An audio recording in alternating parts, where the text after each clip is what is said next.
What is going on, Scoop fam, and welcome back to another episode of the NFT Scoop. In today's video, we're going to be covering CZ linking up with our boy Elon to whip up Twitter world domination, diving into the mass migration of talent from Web 2 into Web 3 companies, and bringing you the latest update from Gamestop's progression towards becoming a Web 3 gaming monster. On top of that, we're going to be covering the project that's been taking the space by storm this week and making people millions, our weekly winner, our REKT champion of the day, and stick around to the end to get the lowdown on a super hot upcoming project that's been the talk of Twitter this week.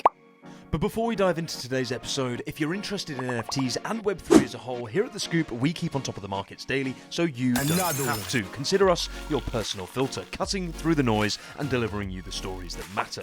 Make sure you hit that bell down below so you don't miss a beat, and if you want your updates earlier than a cliched NFT meme, get yourself on the exclusive Scoop newsletter list for direct updates straight into your inbox. So what's been going on in the markets this week? Well, there is one project that has well and truly stolen the show, and that can only be Art Gobblers. With just under 7,000 ETH traded since launch last night, there has been huge excitement in the air across NFT Twitter as volatility and pumps meet us once again.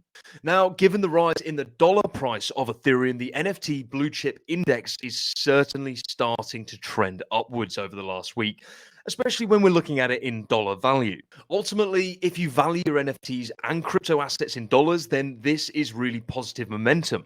If, however, you're more interested in stacking ETH, then it's best to sell when the ETH price of NFTs rip higher. Now, as always, when Ethereum pumps in dollar price, you can always expect the floor price in ETH to drop as traders are out there seeking to take a profit. As far as the crypto markets go, Ethereum is up a whopping 18%, Bitcoin up 6.5%, and the mighty Doge is up 114%. This is madness. This week, the markets await the announcement of the FOMC. That's the Federal Open Market Committee interest rate decision, which is due on Wednesday at 2 p.m. EST. Barbell, my guy, we're back again. How we doing, man? Yo, Anchor in the house. How you doing, man? Mate, I'm top of the world, mate. What a week we've seen this week, hey? We've got currencies flying, NFTs popping off like we haven't seen for over 6 months, meme coins. What's going on? Oh, mate, it's beautiful. This is some beautiful traction. We told you if you wait long enough, if you stick around, you're going to get these pumps, okay? So, like, what's the phrase? Time in the market beats timing the market. So if you're here long enough, if you're around long enough, you're going to witness these types of gains. You're going to witness these types of pumps in the market, and you're going to be able to learn on how to capitalize them. So yeah, it's been a super exciting week. Fucking Doge, man. It's up 133% in the last 7 days. Why didn't we get on that, man? Well, look, I faded it last time. Last bull run. And I was just like, nah, it's a meme coin. I'm not invested in this. And faded it. It's taken on more significance now with Musk and everything. It's going to be a really interesting one to see how it plays out. Absolutely. Yeah, I mean, we'll get on to Musk and how that's going to how we think that could play in. But absolutely, I think there's some stuff coming out of Doge. I really do. I think Doge is going to surprise a lot of people quite soon, and we'll go on to discuss that. But again, in this market that we've got 17% Ethereum, Bitcoin 5.7, and of course, volume has gone sky high for NFTs. This is what we've been looking for. Volatility is back. It could be a bear market rally. We're not sure. And of course, Art Gobblers, the star of the show this week, they have absolutely broken NFT Twitter. You've got influencers saying that they deserve their whitelist. You've got people crying out saying they didn't get whitelist. You've got other people saying it's a shit project. There's so much going on, and we're about to cover it all. It's time for our NFT scoops of the week. And first up, CZ, the Binance CEO, has made it very clear that he wants to help Twitter merge into Web3. Now, if you've been keeping up to date with all things Twitter, you will know for yourself exactly what side of Elon Musk that you want to be on. Changes to the company are still happening, with Musk taking no prisoners. And his latest action on the 31st of October was dissolving the Twitter board of directors and making himself the sole director. Well, some new news. A hand of friendship has been extended by the Binance CEO CZ, who's offered to assist in helping Twitter merge to Web3. As we said last week, Musk is no stranger to our world and will want to see movement in all things metaverse sooner rather than later. So do not be surprised to see something develop from this offering. Now, we've got to say, guys, we anticipate this will not be the last of the news for this week from either CEO, with Web Summit set to take place this week. Now, in case you aren't familiar, Web Summit holds events across the world with notable speakers deriving from founders and CEOs of technology companies, fast-growing startups, policymakers, and heads of state. The event's in Lisbon, and with over 70,000 people being brought together from the 1st to the 4th of November, we certainly expect some bullish news. So we've got more news coming out of Twitter. It is an absolute waterfall at the moment. Day after day, we've got more and more updates coming out, and it's not to be underestimated. Musk's impact on the company already. Obviously, last week, we talked about, obviously the personnel changes at the top end of the company. He's taken Twitter private, which is pretty mad. You can no longer trade Twitter stock.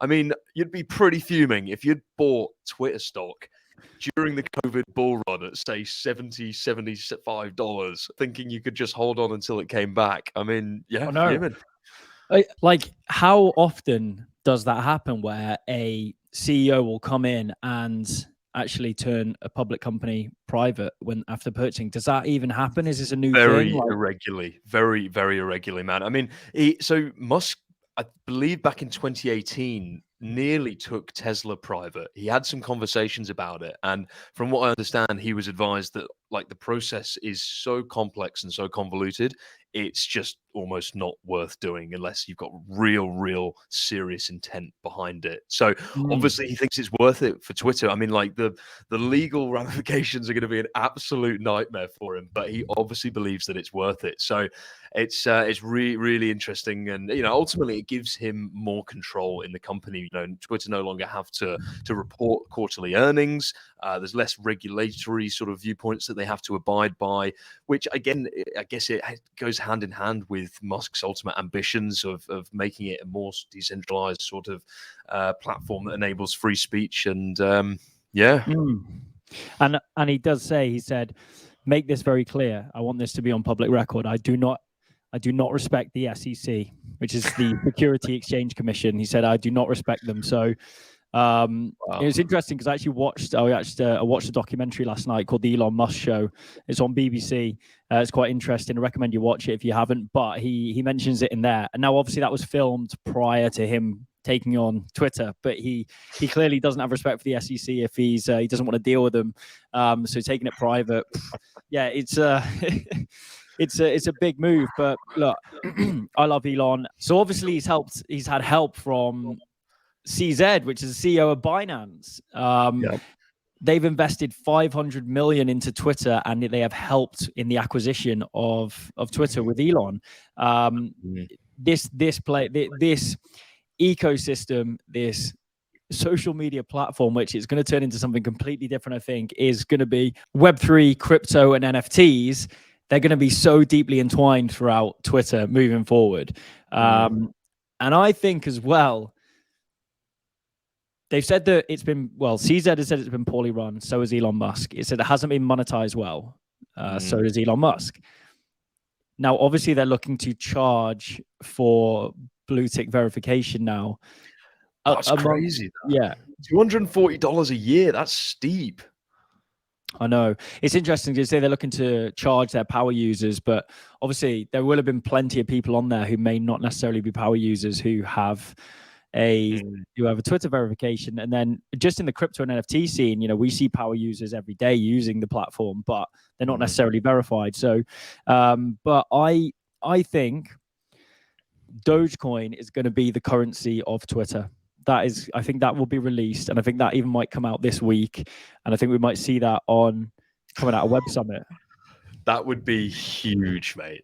Absolutely huge. Well, let's just bring up that photo now. You see that photo on the screen yet? That is that is the obviously Doge dressed in Halloween with Twitter. So I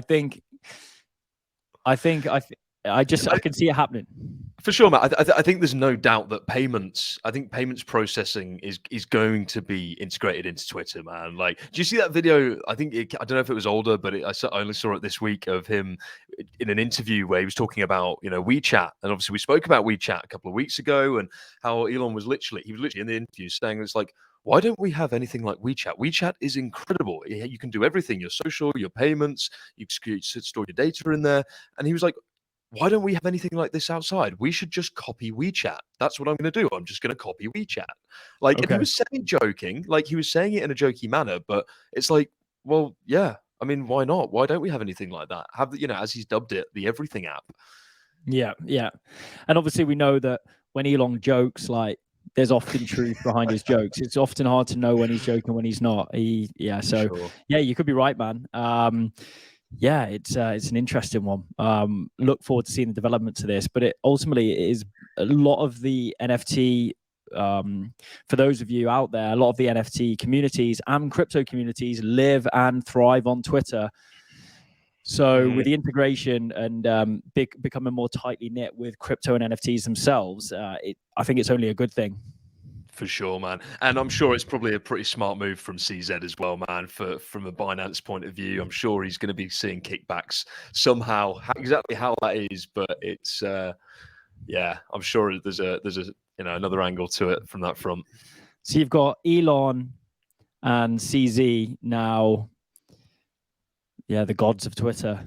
It's good. It's a good thing. It's a good thing. I think it's a good thing overall.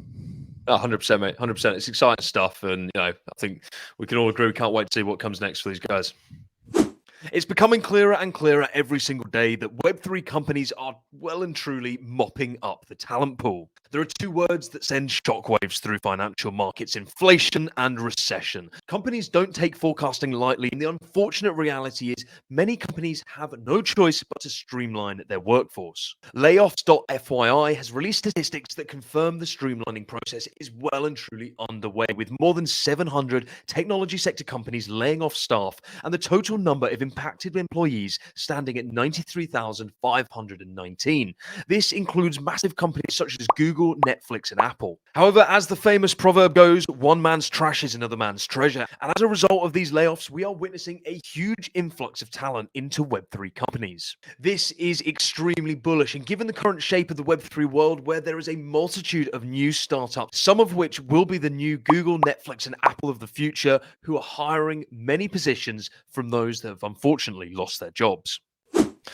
So, mate, this is a particularly interesting one, man, because I mean, look, you yourself, you have made this transition into a full-time Web3 role, which is super exciting. I mean, like, how you personally, how have you found that move? You blow my cover now. You blow my cover now, Anchor. Trying to keep that one quiet, but thank you. Yeah, no, I have, and quite frankly, it's been amazing. Moving across from Web 2 to Web 3.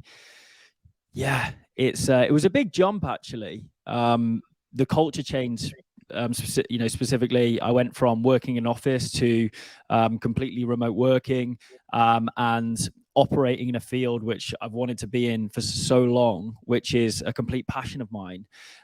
So naturally, it feels less like work, but you're still working very hard. And that's the only way I describe it, because, crypto Web3 is something that I have, crypto Web3 and obviously more recently NFTs is something that I have read tirelessly about for years now. And to be doing it now full time is just, quite frankly, a dream come true. So the transition, yeah, it's a completely different pace of work.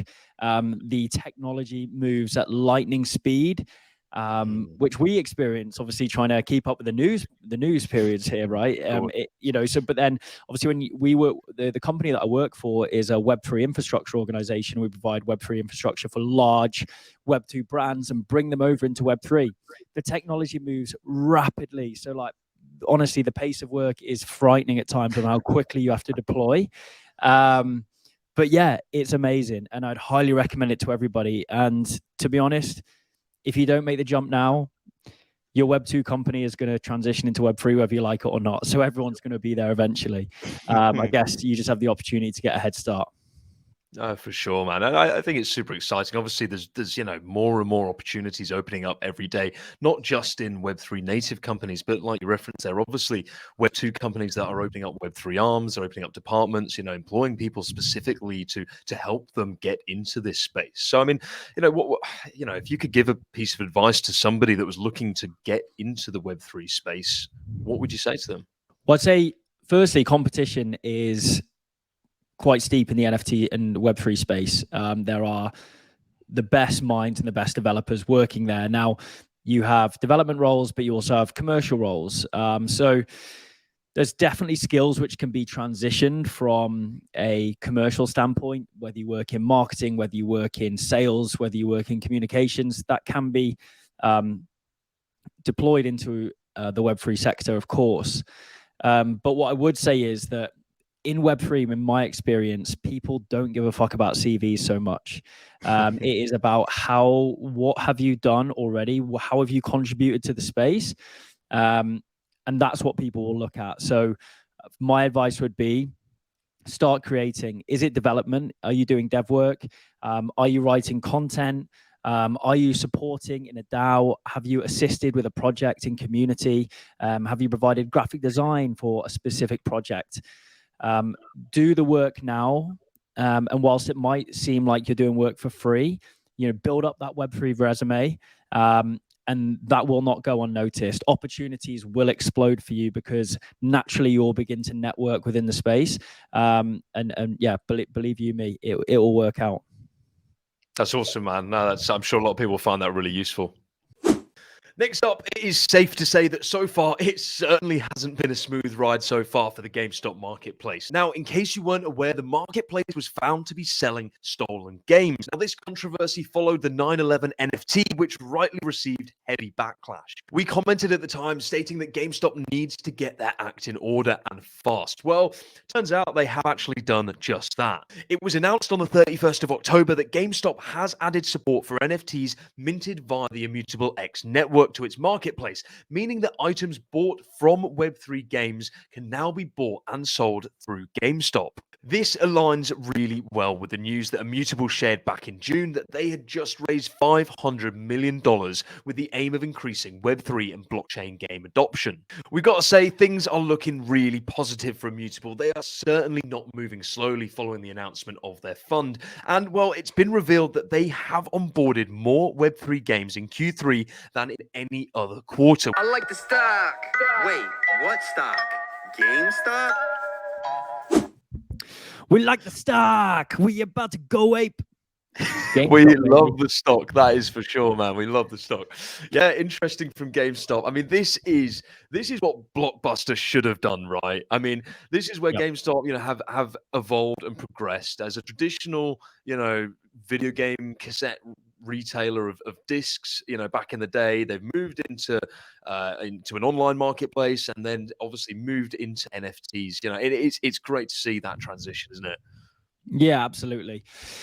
Gosh, Blockbuster, I think Netflix actually proposed to Blockbuster, didn't they, their idea, and they got shut down. So it's just interesting to see the rise and fall of companies. But yeah, GameStop have made the right move. They're going to open up. Obviously, they've got millions of people who buy games. Well, obviously not DVDs anymore, but games from their platform, from their store, and they're now going to be able to sell digital assets. Again, it's another example of adoption that we're seeing happen. Good move from GameStop. I wonder if we're going to see that short squeeze moment again. I don't know. We'll see. Did you get involved in that? No, I watched from the sidelines, mate. I was, you know what though, I was a member of Wall Street Bets before the massive surge, so I saw it all happening, but it was a bit risky for my palate at the time. Oh, was it? The thing is, though, it just kept on going on. You saw it rise, and you'd be like, "Oh, it's like 20%, or 30%, or 50%, 100%," and you're like, "No, it can't. It just can't keep going." Like, I was like, "No, this is ridiculous," and it just kept going. Like, as you're aware, like, it was insane, wasn't it? I feel the same about Doge. For me, again, it was like, no, I'm not investing in the meme. But one thing I've learned, especially over the last few cycles, that everything is so narrative driven, you know, especially in this new economy. It's narrative driven. Memes control the universe. And if you don't understand that yet, you will. I promise you. Follow the narrative, follow the trends. But yeah, I get it. It's not something I participated in, but Doge. Yeah, I feel you on that one, because I experienced it with Doge, and it's fucking happening again with Doge. It is, mate. Yeah. It's happening right now. Right, I'm aping afterwards. I'm slamming half my portfolio into Doge. Mate, 50% of the Scoop treasury, mate. Put it straight into Doge. Yeah, let's do it. And do you know what? We'll probably do all right. We'll probably will. Okay. And it is time for the Scoop's weekly winner. And it is not often that a coin makes it to the top of the pile. But when that coin is up over 100% in the last month, its trophy status cannot be disputed. Yes, its success is directly related to the news over at Twitter, but nonetheless, its performance has seen 62% of its holders in profit. Dogecoin, come and collect your trophy. Yes, the majority of the gains have occurred since Elon bought the company, but shrewd investors knew a move from Elon would cause bullish price action, and well, that day has finally come. Future movement is, of course, unpredictable, but a story broke this morning that users will need to pay $240 a year to keep their blue ticks with Twitter staff, or, well, what's left of them anyway. Now, it's unknown if this fee will be payable with Doge only, but if it turns out to be the case, then there are going to be a hell of a lot more holders of Doge. As always, of course, this is not financial advice. This is just a largely growing theory, which could either be 100% accurate or an absolute fallacy. Such is the way of trying to predict Musk's movements. Next up, it is, of course, our beloved REKT section. And today, well, I think we can all agree we all hate rugs. They create destruction that can put an investor off for a lifetime. It can destroy your portfolio that's taken years to amass. It's one of the main arguments for regulation, and each and every single rug turns our ice cream sour. So can you imagine the horror to find out that 97.7% of tokens launched on your exchange have been rug pulls, with only 631 of 27,500 being legit? We're afraid there is only one thing left for it, and Uniswap, welcome to REKT.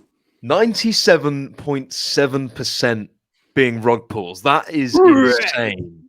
I mean, that is the definition of REKT right there. Uniswap, check yourself before you wreck yourself. Yeah. And you know, that's interesting. How have they classified legit versus non-legit here? I mean, yeah, it's always a hard one. I think I actually did a tweet a few months ago actually about this. Like, I think with Web3 and with NFTs and with crypto, the barrier to entry is far lower than your traditional stock markets or traditional investments, right? Anyone can do it. Hence, do your own research and look after your own coins, etc. But if you invested in a startup project in the Web2 world and it failed, you wouldn't say that was a rug. You would say they failed. Unfortunately, I lost my money. But in Web3, if something fails due to they've just tried to launch it and they had best intentions for the community, for their project to succeed, but unfortunately, they just didn't quite execute. It said a rug, no, rug. So true, man. It's a difficult one to actually define a rug. Of course, there is a strict definition of a rug. Founders run away with the money, liquidity is drained from the project, but those that cannot succeed and the floor dumps by the community, and then the community come round and accelerate that by calling it a rug, not so sure. It's a tricky one. Yeah, I mean, it just highlights the importance of doing your own research from my perspective, and you need to be in the know in crypto and NFTs, and it's why me and Anke here are there to help you out. Just interestingly, I aped 6 figures. Well, this was last Christmas, so we're coming around to, I aped 6 figures into a coin. Yes, it was on Uniswap, and it went to 0. So it happens to the best of us. It happens to the best of us. You're going to be in REKT next week. Yeah, literally, I was REKT. But look, no laughing matter. I have managed to survive in crypto and survive through different markets because I've implemented certain risk management strategies that I did slightly too late. I would have had more liquidity myself and more investments if I'd have implemented them earlier. But I've managed to sustain myself throughout these different cycles where other people may have not been able to. And yeah, I have nearly been wrecked before many a time. So yeah, but it's not so far from the truth that I could have ended up being wrecked. And a lot of people do. A lot of people end up in the NFT Scoop REKT section from no fault of their own. No. Yeah. So it's, but yeah, guys, 99% of projects on Uniswap, which have been, well, supposedly rugs, whether they were intentional or not, that's typically meant that they've significantly dropped down and had significant drawdowns in price. You have to be careful in what you invest in, and you also have to be very careful in your risk management strategy. Okay, just because something is pumped 100% does not mean it's going to pump again. You got to be careful, because let's say that a project dumps 20%.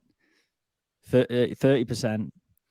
Often it's better to cut your losses than to say and to hodl both in NFTs, both in crypto. It's often better to let the project cut your losses, reassess, understand what went wrong. Were you emotional when you took that trade?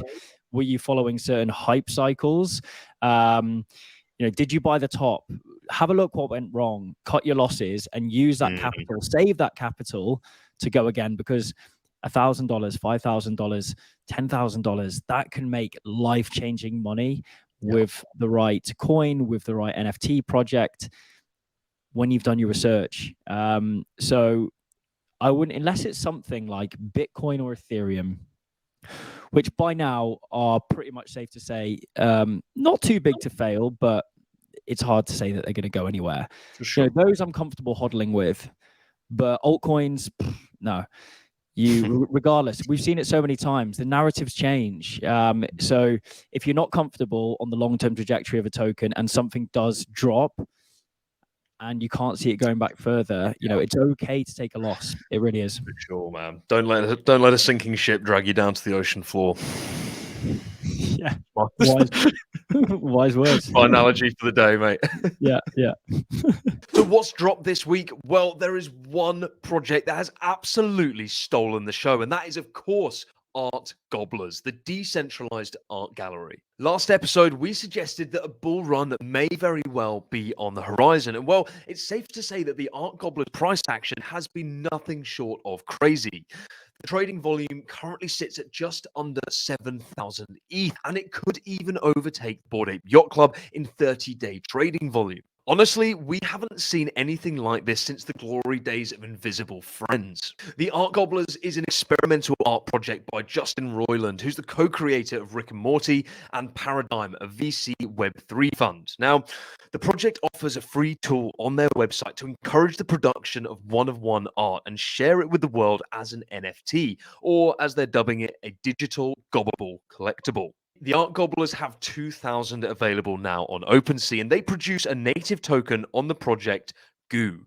Goo is used to create new gobblers, but also to create blank pages, which can also be used by artists to create one-of-one pieces of art.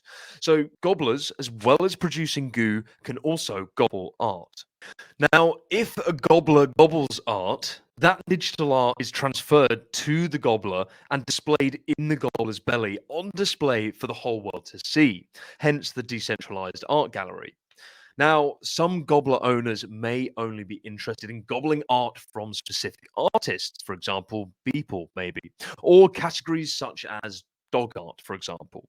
Now, if a gobbler is sold, all of the art that it's gobbled is transferred with it. Now you can start to see how gobblers who've previously consumed rare art will quickly obtain huge value. The project itself is a mixture of art, gamification, and PFP. The Gobblers were a free mint, and anyone who was lucky enough to get a whitelist, mint one, and sold one will have made absolute bank, with them currently sitting at around 13 ETH.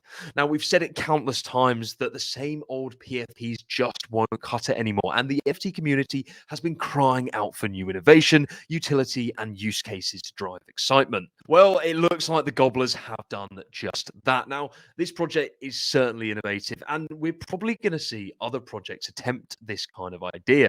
It's fair to say that Gobblers have certainly given birth to a new category of NFT. We've never seen anything like this before.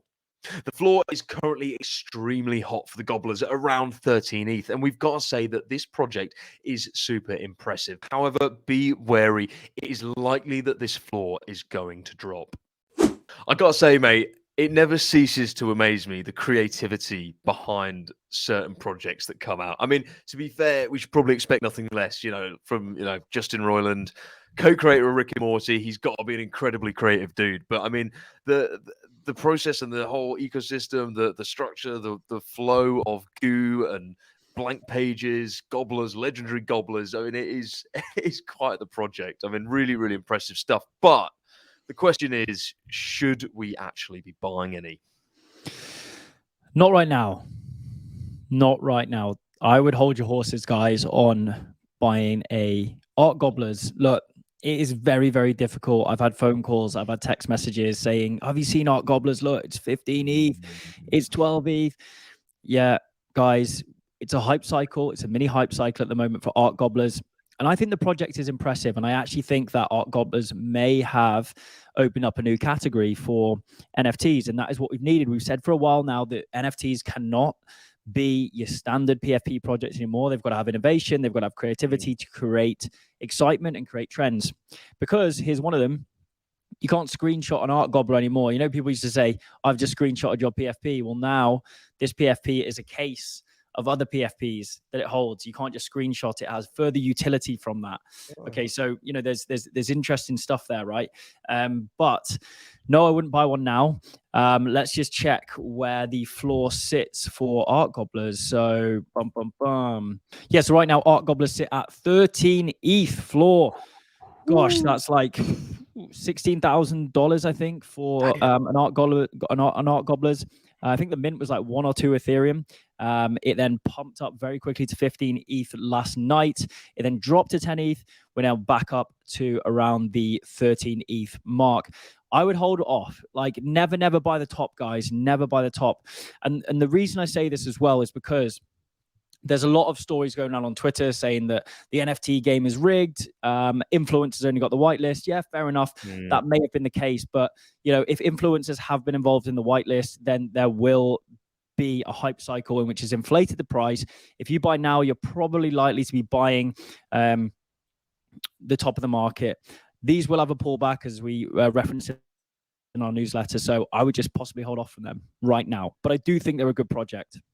Yeah, I think also, man, like, we say about innovation being required for new projects to actually be successful. This is a real great showcase of that. And, especially with the utility of being able to create, so easily create your own NFT and publish that within the Gobblers ecosystem, that's something really cool. That's something totally new that we've never seen before. And also probably, hopefully encourages more people to start producing NFTs and understanding and sort of taking that step into learning about what they mean and what it means to publish one and put it on the blockchain. Yeah, absolutely. And I do love the fact that it's saying that it's a decentralized art gallery. The reason being that obviously the whole ecosystem, Art Gobblers is the gallery, right? Who knows, in a few years' time, there may be a physical Art Gobblers gallery where people go around and they see all the Art Gobblers and they view the art. I can see that happening, but also it's decentralized because each individual owns the Art Gobblers, has a piece of that art gallery. So it is really interesting. It's a super interesting piece of innovation in the space. So yeah, we'll see where they go. I would hold off from buying now, as I have mentioned. I can see these hovering around the 6 ETH mark, perhaps. But who knows? May eat my hat on that one. Do your own research, guys. But it's certainly done well. They nearly have taken over Bored Ape Yacht Club's volume in the past, 30 days, 30-day trading volume. Crazy. Sitting just under 7,000 ETH traded in volume. It is pretty nuts. So, yeah. Next up, we're taking a look at the project Valhalla, which has caused a lot of excitement online this week, and for good reason. Let's dive in and take a look. Hey man, so we're seeing a lot of hype online about these guys, man. I mean, what's your take on Valhalla? To Valhalla. To Valhalla we go. Look, I think these guys are going to do really, really well. The reason I say this is because Valhalla is a project centered around the gaming community and also streetwear. But the parent company of Valhalla is Stack Studios. They are attempting to make a decentralized version of Twitch. We know that's a massive, massive game streaming platform as it is today. They're looking to do that, but also bring a project in and around that. People are out there on Twitter saying that this thing could rock to 2, 3, 4, 5 ETH per NFT. It's definitely one to watch. And I think they've got a pretty stacked team, haven't they? Yeah, man. I mean, it looks like some, ex-Uber, ex-Goldman Sachs, ex-Microsoft, ex-MIT, ex-Y Combinator. There's some pretty big hitting names, to be fair, in there. So, yeah, absolutely. And what I think is really interesting is they're partnering with lots of esport teams. One of them they've just released a week or so ago was that they've said they are excited to announce their partnership with JD Gaming, who is the #1 League of Legends team in China.